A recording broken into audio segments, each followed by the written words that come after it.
It's time for our daily business chat, I should say, with Richard Southern. Oh my goodness, what's happening to me on this Thursday? Thursday. It's been a long week, I Erica. think so, We're looking yes. forward to Friday here. It's coming. I can't speak today.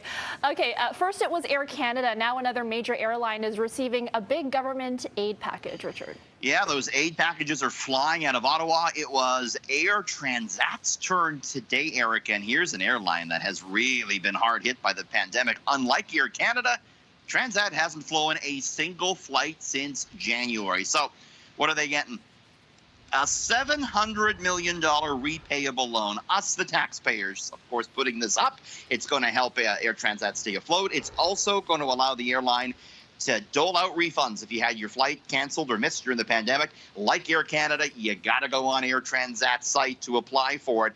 What's more, the government, just like Air Canada, looking to take an equity stake in Air Transat.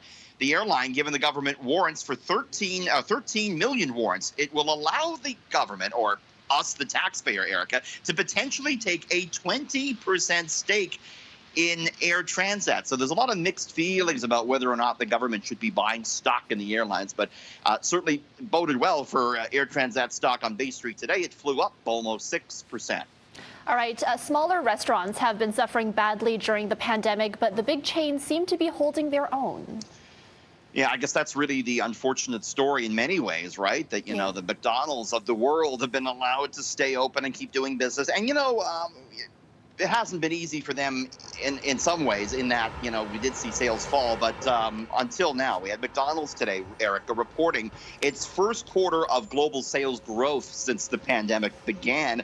Global sales up 7.5% year on year in the first quarter. The United States, though, very much led the way, a 13.6% sales gain in the United States. And McDonald's says, the stimulus checks had something to do with that in the U.S., but really it was due to a new chicken sandwich that McDonald's brought in the U.S. It's not here in Canada, but the chicken sandwich wars are continuing. KFC also noting today that the new chicken sandy they rolled out has been its best seller ever. We do get that in Canada. Of course, Popeyes kicked all of this off the other year. Everyone's coming out with a chicken sandwich, and we as consumers are still lining up to buy them, Erica. Wow. You and I should have started a chicken sandwich, a CityNews chicken sandwich. Yeah, who would have known chicken sandwich is the game changer there.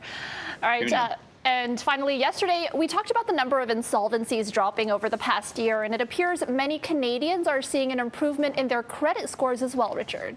Yeah, I mean, we were thinking, bankruptcies are down. We thought they'd be up. And credit scores, according to this new report in today, also rose during the past year. Borrowwell, a company that tracks this, says the average credit score increased by 18%. And it also found that missed payments on, credit cards and whatnot actually fell by a third. A lot of this, it says, had to do with the government relief measures, along with cautious spending. It really highlights the haves and the have-nots. I mean, if you kept your job over the pandemic, Erica, chances are you were stuck at home, you weren't spending as much, you were making your payments, you were paying down debt. If you weren't as lucky, you're probably not in near as good a shape.